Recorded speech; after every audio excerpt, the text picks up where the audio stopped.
네, 오늘의 정치권 이슈 살펴보겠습니다. 배종우 세한대 교수, 신성범 전 국회의원 두 분과 함께합니다.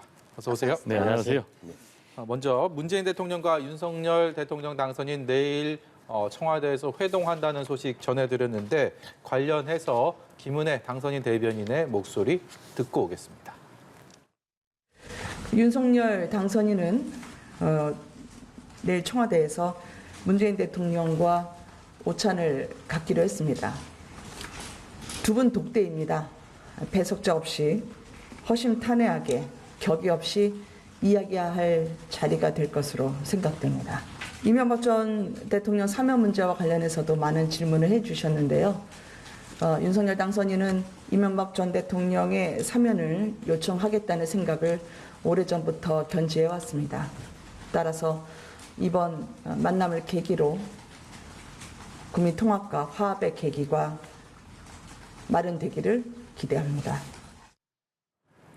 네, 윤석열 당선인 대선이 끝나고 나서 7일 만에, 일주일 만에 회동, 비교적 빠른 상황입니다. 그런데 이 양측에서 국정 전반에 대해서 허심탄회한 대화를 하겠다라고 얘기를 했고, 그리고 의제를 조율하는 것으로 알려진 상황인데요. 관심은 딱 한 군데 집중이 돼 있는 것 같습니다. 이명박 전 대통령에 대한 사면이 이루어질 것이냐 아니냐, 거기에 대한 얘기가 어느 정도로 좀 진전이 있을 것이냐에 관심이 모아지고 있는데 제안을 하겠다라는 거는 좀 넌지시 비친 상황이고 수용할지 아닐지에 대해서는 다양한 생각이 엇갈리는 것 같습니다. 먼저 신 의원께 여쭤보겠습니다. 제가 보기에는 이명박 대통령 사면 문제는 이미 공개됐기 때문에 대화의 많은 부분을 차지하지 않을 겁니다. 제가 자신하는 이유가 저렇게 만나면 현직 대통령과 두 달 후에 들어올 대통령 당선인과의 관계는 사실은 또 문재인, 윤석열 두 사람은 약간 개인적인 관계가 좀 있다고 저는 보여져요. 네. 다시 말하면 2년 전 2019년에 검찰총장에 지명한 것, 그 앞에 서울중앙지검장으로 대전고검 검사인 윤석열 검사를 발탁했던 것, 이런 모든 것을 종합해 보면 둘 사이에는 뭔가 개인적인 연이 많다. 다시 말하면은 대통령 선거 과정에서도 적어도 윤석열 후보 입에서 문재인 대통령을 정면으로 비판하는 발언은 한 번도 나온 적이 없어요. 네. 저 인간적인 관계가 좀 신뢰가 좀 있다고 보는 편이기 때문에 오히려 이렇게 이야기할 거예요. 제가 볼 때는 정말 이 자리가 힘들다. 문재인 대통령이 예를 들어서 윤 총장 그새 고생했는데 당선인. 근데 이거는 왜 그러냐면 이 대통령직이라는 것은 안 해본 사람 모르는 거예요. 교과서도 없어요. 경험자도 없어요. 경험한 사람 이미 다 떠나간 사람이야. 그래서 제가 볼 때는 대화가 그런 식으로 오갈 거다. 그리고 이명박 전 대통령의 사면 문제를 이렇게 길게 이야기할 것은 아니에요. 국민 통합 측면에서 퇴임하시기 전에 이렇게 해주시면 좋겠습니다라고 윤석열 당선인이 이야기하면 그걸 받아들일 수밖에 없는 거예요.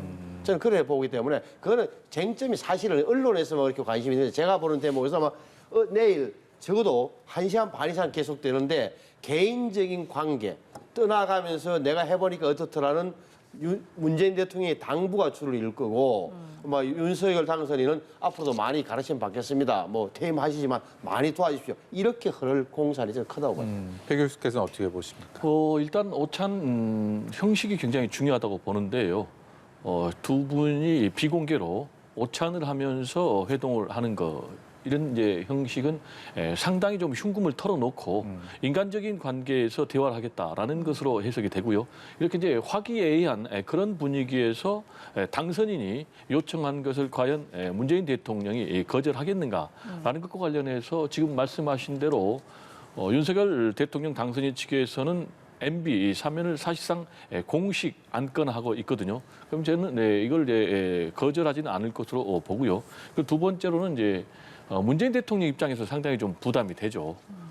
본인 입장에서도 이런 정치적인 부담을 좀 털고 갈 가능성이 있고, 세 번째로는 역시 국민 통합이라는 것이 가장 중요하다라고 문재인 대통령께서 대선 이후에 밝혔지 않습니까? 네. 따라서 이제 국민 통합 차원에서도 제가 볼 때는 이명박 전 대통령 특별 사면 건의를 하면은 받아줄 가능성이 굉장히 높다고 보고요. 실제로 이제 우리 역사도 보면은 지난번에 김대중 전 대통령 당선인이 전두환 전 대통령 그리고 노태우 전 대통령 두 분에 대해서 후보자 시절에 공약을 내걸었고 당선인 신분으로 김영삼 전 대통령의 특별사면 요청해서 거듭됐지 않습니까? 예. 그런 모델을 따를 가능성이 있고요. 다만 매우 큰 고민은 될 겁니다. 그게 무슨 얘기냐?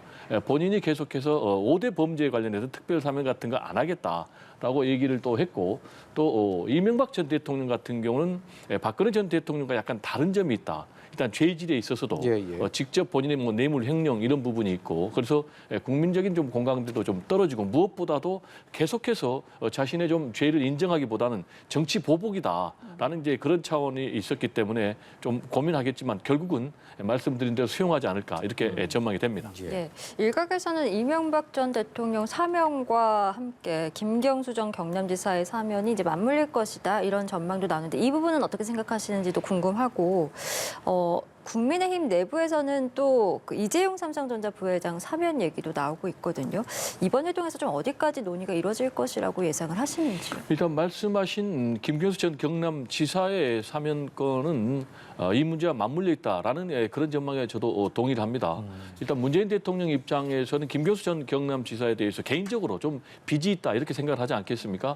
자신의 대통령 당선을 위해서 노력하다가 그렇게 이제 사법처벌됐기 때문에 좀 정치적인 부채가 있다라고 생각하는 그런 부분에 있어서 지금 이제 권성동 의원 같은 경우에 윤핵관 그래서 뭐 윤석열 대통령 당선인의 핵심 측근으로 분류가 되는데 이런 분 같은 경우도 전망하기를 김경수 전 경남지사 같은 경우 좀 사면을 해줘야 된다라는 그런 입장이기 때문에 물꼬를 터주면은 문재인 대통령 입장에서도 제가 볼 때는 동시에 사면 가능성이 굉장히 높다 이렇게 생각하고요.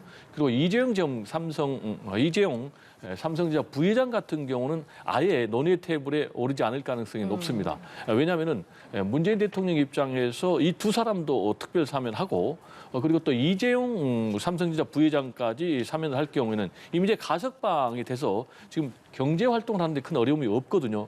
그렇기 때문에 이제 국민들이 유전 무죄냐 그럼 무전 유죄냐 이런 이제 굉장히 거부감이 좀 일어날 가능성이 높기 때문에 아예 논의 테이블에는 오르지 않을 것으로 저는 전망을 합니다. 예. 근데 아니 김경수 전 지사의 경우를 이명박 전 대통령의 사면과 연계시키다 발상은 어디서 나온 건지 모르겠는데 잘 보십시오. 이걸 그럼 어떻게 한다는 거죠? 그러면 윤석열 당선인이 이명박 전 대통령은 국민통합 차원에서 사면을 해주시면 좋겠습니다. 퇴임하시기 전에 해주시라고 하고 김경수 지사도 해주시라고 이야기를 한다는 겁니까? 아니면은 문재인 대통령이 윤석열 당선인에 대해서 MB 사면하니까 김경수 지사도 사면하겠습니다라고 이야기를 한다는 겁니까? 나는 언론 보도가 웃긴다고 생각하는 거예요. 그게 아니, 냉정해 보면 그렇잖아요. 왜 연동될 이유가 전혀 없어요. 다만 사람들이 볼 때는 아하 MB는 사면되니까 그 뭐 김경수도 잘하면 되겠나라는 판단과 뭐 그런 추측의 근거가 있었던 건데 그거는 문재인 대통령이 결단할 사안이에요. 다시 말하면 사면권은 대통령의 사안이에요. 만약에 문재인 대통령이 안 하고 나간다 그러면 나중에 윤석열 대통령이 되고 나서 뭐 내년에 판단하면 올해 뭐 말에 판단하면 되는 문제다. 그러니까 이명박, 김경수, 이재용이 같이 갈 이유는 전혀 없는 거예요. 사실 냉정히 보면은 말씀드리고 또 하나는 언론의 착각이에요. 또 하나는 전직 대통령 문제를 내가 이야기하는 이유가 5월 10일 날, 5월 9일 날 대통령 임기가 끝나고 5월 10일 날 윤석열 대통령 취임식이 어딘가에 열릴 거 아닙니까? 그러면 우리가 적어도 전직 대통령이 누가 나올 수 있나요? 이제 병을 고치고 이제 뭐 대구 사저로 간다는 박근혜.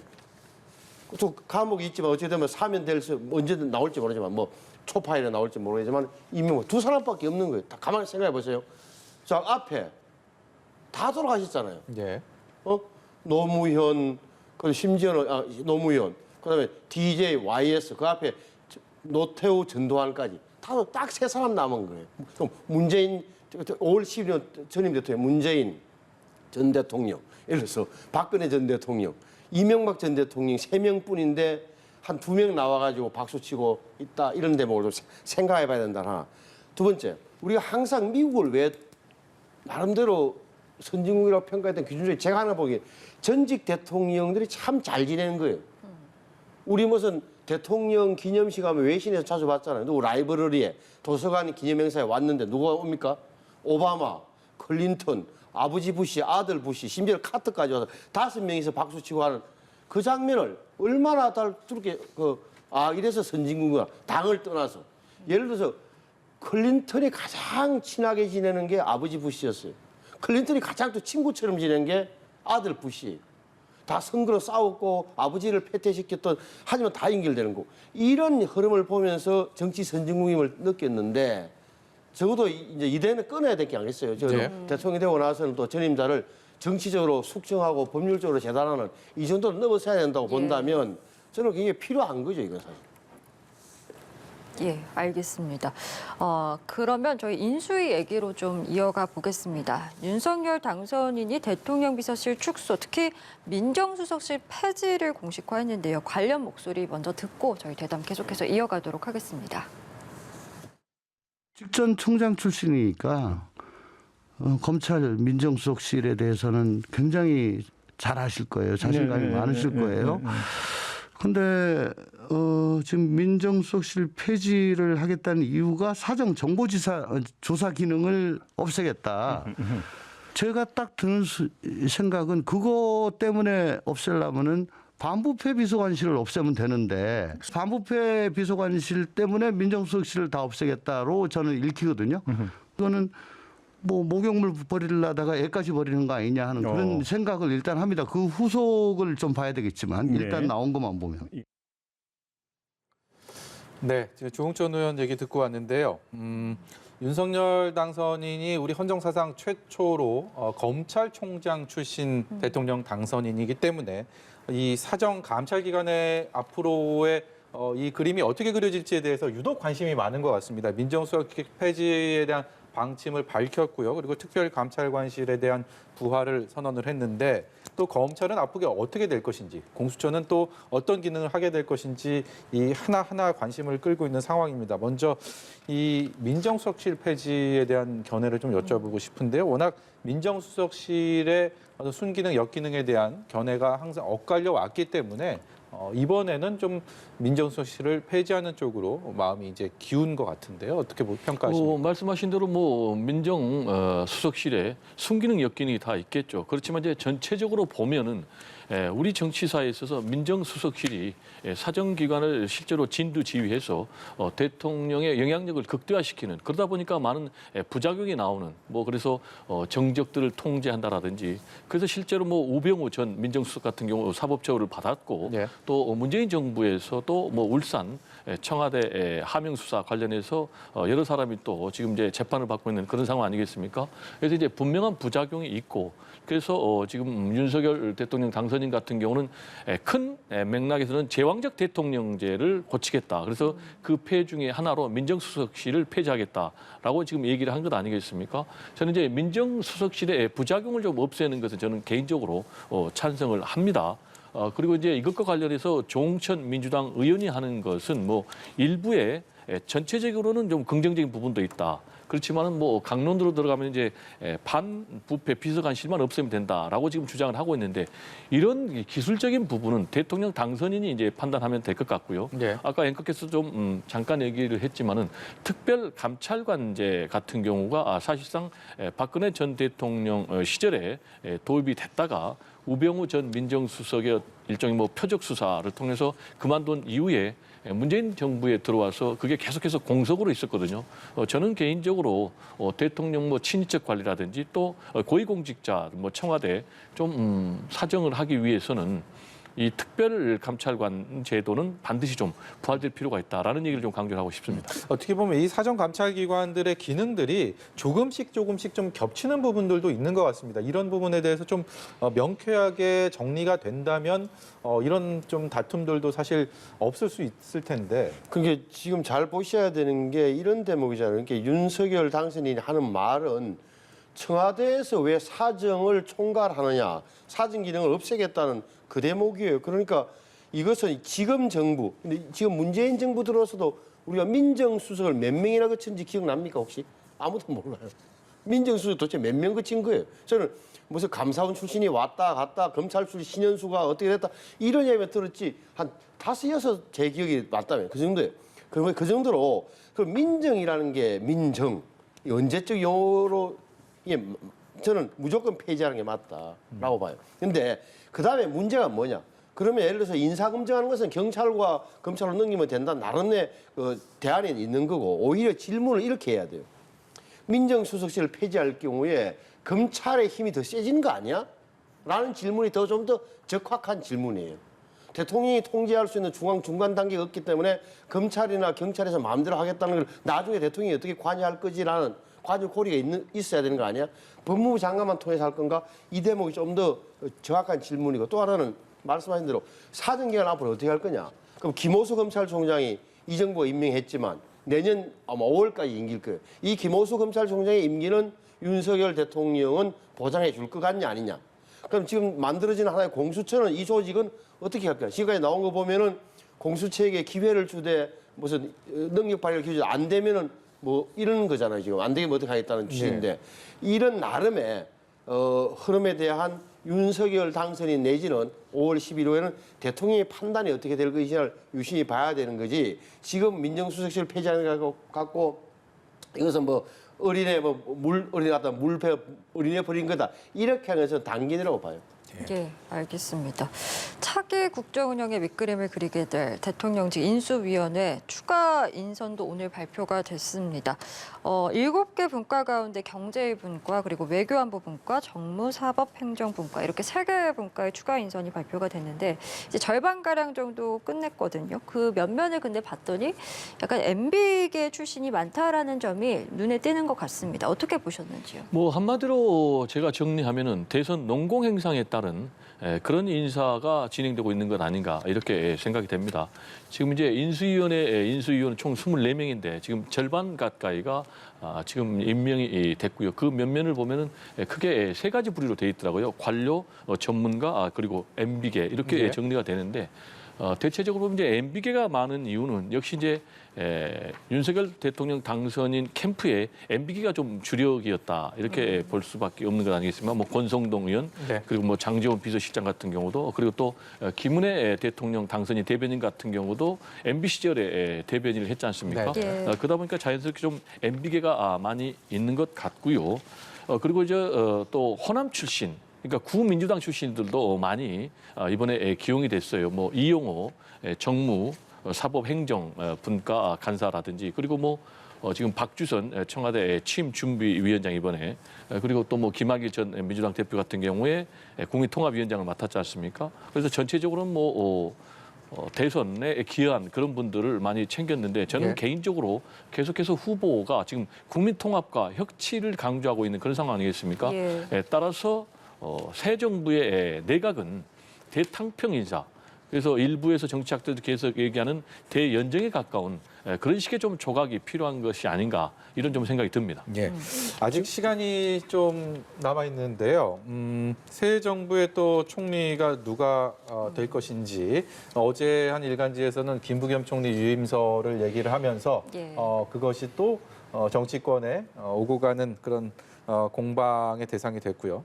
그리고 안철수 인수위원장 얘기부터 해서 김병준, 김한길 위원장들 하마평에 오르고 있는데 신의원의 촉으로는 누가 가장 유력하다고 보십니까? 안철수 인수위원장이 가장 유력한 거죠. 그럼 왜 그러냐면 인수위원장이 되는 순간 적어도 한 달 동안 다음 대통령의 국정 방향과 그걸 확정하고 그 어떻게 보면 그 지득한 지식과 자세를 기반으로 해서 총리가 가는 게 가장 어떻게 보면 뭐 정상적인 코스다라는 말씀을 드리고 싶고 그 부분에서는 민주당도 일각에서는 굉장히 뭐 안철수 총리 지명자가 되면 반대할 거라 그러지만 반대하기 어려운 이유가 아시는 대로 5월 10일 날 취임식하고 나서 21일 3주 만에 6월 1일 지방선거가 있어요. 전국 지방선거예요. 거기에 대해서 저렇게 발목 잡듯이 하면 안철수 예를 들어서 총리 후보자의 무슨 낙마사항이 인천문에서 안 나왔는데 계속 발목 잡기 힘들 거라는 말씀을 하나 드리고 또 앞서서 돌아가면 지금 인수위원직을 뭐 농공행상이라고 교수님 표현하는데 제가 볼 때는 농공행상 안에서 제가 볼 때는 당내에서 불만이 많은 걸로 저는 이해하고 있어요. 예를 들어서 갑자기 이름이 나온 교수들이라든지 전문가 집단은 당에서 볼 때는 저 사람이 후보하고 언제 연이 맺었지 하는 의아심을 가질 만한 분들이 계속 나오고 있는 거예요. 그래서 의도적으로 볼 때는 불가피한 경우를 제외하고는 현역 의원들은 뺀다는 느낌이 들고 오히려 전문가 위주로 갔다. 또 하나는 구체적인 그런 인사는 누구를 꼽을 수가 있겠습니까? 예를 들어서 경영학과 출신 뭐 최모 교수, 기획조정분과에, 그다음에 경제분과에 저 홍익대 무슨 교수님도 있고 이런 분들은 그 전에 언론에서 한 번도 거명이 안 됐던 분이에요. 예를 들어서 그 행대원의 서울대 행정원의 박순애 교수도 마찬가지고 뭐 배후에 있는지 몰라도 적어도 따라서 그런 분들은 아마 제가 볼 때는 광범위하게 임사 스크린을 했다면 후보가 많이 찾았던 것 같아요. 많은 사람들한테 좋은 사람 추천한다 그러죠. 저는 그렇게 된 경우라고 보고 네. 그래서는 적어도 농공 행사는 좀 아닌 것 같다. 그리고 또 하나는 굉장히 주목해야 될 대목이 호남 출신에 대한 배려는 굉장한 거예요. 호남에 대한 배려, 국민통합위원회의 김한길 전 의원, 전 대표, 또 지역균형발전특위의 김병준 위원장, 그리고 무엇보다도 저 이용호 의원이라든지 이런 분들 생각하고 박주선 위원장 이런 분들 생각하면은 이 대목으로 굉장히 더 크게 부각돼야 될 부분이다. 언론에서도 저는 그래 봐요. 지금 이제 국무총리 지명과 관련해서 예. 누굴 할지 예. 알 수가 없죠. 일반적으로 보면은 안철수 인수위원장이 그대로 국무총리 후보에 지명될 가능성이 굉장히 높죠. 왜냐하면은 두 사람이 단일화하는 과정에서 인수위를 공동으로 구성하겠다. 그리고 새 정부를 공동으로 구성하겠다라고 했으니까 안철수 대표가 초대 국무총리로 될 가능성이 굉장히 높지만, 근데 지금 기류는 좀 상당히 복잡한 것 같아요. 언론 보도를 보면. 그러면 이제 역시 이 부분과 관련해서 상당히 고민하고 있는 것 같다라는 걸 느낄 수가 있고, 고민의 포인트는 두 가지 같아요. 윤석열 새 정부의 상징성에 맞는 인물이 누구인가, 과연 안철수 대표인가 아닌가, 이런 부분이 좀 고민하고 있는 지점 같고, 두 번째로는 역시 민주당에서 국회 통과를 해줄 것인가 안 해줄 것인가, 이 부분이 굉장히 중요한 포인트 같아요. 실제로 지금 윤석열 인수위에서는 5월 10일 날 새 정부가 출범하면 그 전에 국회의 청문회 과정, 동의 과정을 다 마치고 출범과 동시에 지금 새로운 국무총리가 함께 일을 해야 된다라는 예. 그런 계획을 갖고 있기 때문에, 그렇다면 민주당에서 만약에 동의를 안 해준다면은 굉장히 좀 출범이 삐그덕거릴 수밖에 없는 그런 상황. 따라서 민주당과의 조율이 굉장히 중요하다. 만약에 네. 민주당에서 안철수 대표는 절대 안 되겠다. 라면 지금 뭐 언론에서 거론되고 있는 박주선 전 국회 부의장 같은 경우도 새로운 카드로 나올 수가 있는 여지가 있다. 이렇게 저는 전망을 합니다. 예, 알겠습니다. 윤석열 당선인 집무실과 관련된 이야기를 해볼 텐데요. 기존에 거론되었던 정부서울청사가 아니라 용산구 국방부청사로 이전하는 방안을 검토 중이다. 이렇게 확인이 되고 있습니다. 이로써 용산시대가 열리게 될지도 주목이 되는데, 다만 그간 국민과 소통하기 위해서, 더 가까이 가기 위해서라고 취지를 밝혔었던 만큼 그 취지가 좀 무색해지는 게 아니냐, 이런 이야기들도 있는 것 같습니다. 그렇게 정확히 말하면 이제 여기 인수위에 청와대 개혁 TF가 만들어졌고 윤한호 의원이 아마 팀장으로 있는 모양이에요. 여기서 나오는 이야기가 두 개잖아요. 하나는 그 서울 우리 저기 세종로 종합청사인데 좀 더 정확하게 아마 저 별관, 그러니까 지금 외교부가 쓰는 건물, 그걸 이야기하고 외교부 쓰는 건물로 들어갈 것이냐, 대통령 집무실이, 대통령실이, 아니면은 용산 국방부로 가느냐, 이 대목에서 국방부가 갑자기 올라오고, 그러니까 광화문 시대에서 용산 시대라는 표현이 언론에서 좋아하는 표현일 텐데, 예. 제가 보기 이런 데も있는 거예요. 그러니까 보니까 청와대 지하 벙커도 좀 써야 되겠고, 현실적으로 뭐랄까 영빈관, 헬기장을 써야 되는 상황에서 청와대를 완전히 100% 국민에게 돌려주겠다는 약속은 못 지킬 것 같다는 그런 상황이 발생한 것 같고, 그러다 보니까 차라리 그러면 국방부로 가면, 그럼 지하 벙커 우리 알다시피 다 잘 돼 있고, 그 건물도 널찍하게 헬기도 있고, 이렇게 해서 갑자기 부상하게 된 모양인데, 이것도 아마 제가 볼 때는 아마 윤한호 의원이 어떻게 해서 이제 의견을 조합해서 보고를 하게 되면 윤 당선자가 최종 결정을 하겠지. 이거는 급한 게 아시는 대로 한 달 정도 걸릴 거예요. 리모델링을 하려고 그러면. 그러니까 빠른 시일에 결정이 될 것 같다. 그렇게 되면 연동되는 게 뭐냐. 만약에 정부 종합청사 좀 광화문에 있게 되면 대통령의 관저는 총리 관저를 쓰게 될 것으로 보이는데, 용산으로 가게 되면 이제 예를 들어서 국방부 장관 관사나 육참 총장 관사, 한남동에 있다는, 이렇게 이동하게 될 거 아닌가 싶어요. 만약 용산 쪽으로 옮기게 된다면 실현 가능성 측면에서는 광화문보다는 조금 더 높아 보이긴 한 것 같습니다. 저는 개인적으로 그렇게 봅니다. 역시 이제 광화문으로 이전하는 문제는 경호 문제가 예. 상당히 크고, 그리고 두 번째로 시민들에게 교통 혼잡과 불편을 유발할 가능성이 굉장히 높기 때문에 지금 새로운 대안으로 지금 용산 시대를 열겠다라는 것 아니겠습니까? 예. 아무래도 이제 용산으로 가면은 뭐 고층 건물이 없기 때문에 경호하는 데는 틀림없이 또 비교 우위에 있는 건 사실이고요. 근데 명분이 결국 뭐 광화문이냐 용산이냐가 중요한 것이 아니고 국민들 속으로 들어가겠다라는 것 아니겠습니까? 뭐 그런 차원에서는 뭐 용산으로 가든 광화문하고도 상관없으니까 실질적으로 필요한 부분이라면 뭐 용산 시대로 갈 예. 가능성도 매우 높지 않나 이렇게 생각이 좀 됩니다. 예, 알겠습니다. 특검 얘기가 뭐 사그러들만 하면 고개를 들고 계속 반복돼 왔던 것이 지난 대선 레이스 그리고 대선 이후에도 그렇습니다. 지금은 이 특검을 취임 이후로 할 것이니 아니면 지금 문재인 대통령 하에서 특검을 착수할 것인지에 대해서 방법론도 그렇고 시기도 그렇고 여러 가지 면에서 줄다리기가 물밑에서 진행되고 있는 것 같습니다. 짤막하게 어떻게 전망하십니까? 국민들이 궁금해하는 게 도대체 대장동도 그렇고 이른바 부산저축은행 부실 수사의 진상이 뭐냐? 왜 그러냐면 마지막 토론회 때 두 후보가 얼굴 붉히면서 싸웠잖아요, 서로. 예. 언쟁을 하고 그게 온 국민이 지켜보는 가운데 국민들이 갖고 있는 생각은 저렇게 말하는 거 보니 누가 되든 특검이나 검찰 수사로 뭐가 드러나겠구나는 기대를 갖고 있단 말이에요. 그러면 이건 해줘야 되는 거예요. 뭘로 해야 되냐? 첫째는 이 특검이 맞는 거예요. 근데 특검이 맞는데 상황이 어떻게 돼 있냐? 아시는 대로 국민의힘은 작년 9월 달에 특검 법안을 냈어요. 이것도 이재명 후보를 겨냥한 게 많아요. 물론 거기에는 부산저축은행도 들어가 있어요. 두 번째, 민주당은 어떻게 됐냐? 3월 3일 날, 지난 3월 3일 날 낸 거예요.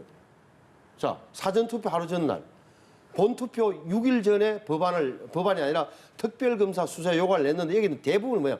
부산저축은행 대출 과정에서 불법, 윤 후보 가족과 윤석열 당선자를 겨냥한 게 다수예요. 그리고 차이가 뭐냐? 민주당은 상설특검 방식으로 하자는 거예요. 그러니까 아시는 대로 이렇게 되면은 그러니까 이 정부 하에서 다시 말하면 지금 법무부 장관이 어떻게 보면 뽑는 추천하는 특검이 달 가능성이 높은 거고 예. 국민의힘에서 하자는 것은 변협에서 4명 추천하고 4명 중에서 여야가 2명 뽑고 2명 중에서 대통령이 고르고 이런 거란 말이에요. 그 차이가 있는 거다. 그러면은 이 합의가 안 되면 어떻게 되느냐. 제가 합의가 만약에 안 되면 제가 볼 때는 윤석열 대통령이 취임하고 나서 다시 검찰 수사로 이 문제가 다시 불거질 공산이 저는 크다고 봐요. 더 장기화될 조짐이 보인다라는 말씀이시고요. 배수 교수께서는 저는 좀 어떻게 다르게 보는 게요. 이게 지금 여야의 서로 셈법이 다른 거죠. 지금 이제 윤석열 대통령 당선인 측에서는 이걸 특검보다는 검찰 수사 쪽으로 가는 쪽에 좀 방점이 찍혀 있는 것 같아요.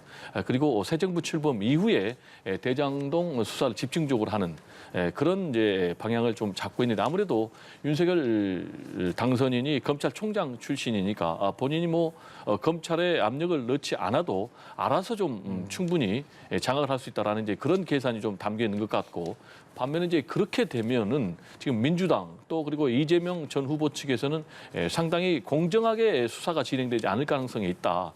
따라서 이제 특검 카드를 들고 나오고 있고 네. 그리고 이 특검법을 지금 문재인 대통령 시절에 국회에서 통과해서 문재인 대통령 시절에 지금 이제 특검을 임명해서 수사를 해서 여기에 대해서 뭔가 윤석열 대통령 당선인에 대해서도 문제 제기를 하고 그리고 또 방어막 또 일종의 치겠다라는 이제 그런 정치적인 계산이 담겨 있는 것 같은데 저는 이 문제와 관련해서는 지금 다 서로 상대방의 몸통이라고 하고 있지 않습니까? 예. 그래서 이제 구분하지 않고 특검을 들어가는 것이 가장 맞고 그래서 이제 이 부분과 관련해서 새로운 그런 혐의가 드러나지 않는다면은 이걸 계속해서 뭐 보복에 꼬리에 무는 그런 식으로 좀 가는 것은 좀 바람직하지 않다. 그래서 가장 이상적인 것은 지금 현재 검찰이 드러난 혐의에 대해서 빨리 수사를 해서 종결하고 국민 통합과 협치의 시대로 가는 것이 가장 이상적인 것이 아닌가 이런 생각이 좀 듭니다. 네, 알겠습니다. 저희 오늘 두 분 말씀 여기까지 듣고요. 배종호 세한대 교수 신성범 전 의원과 함께했습니다. 오늘 말씀 고맙습니다. 네, 감사합니다.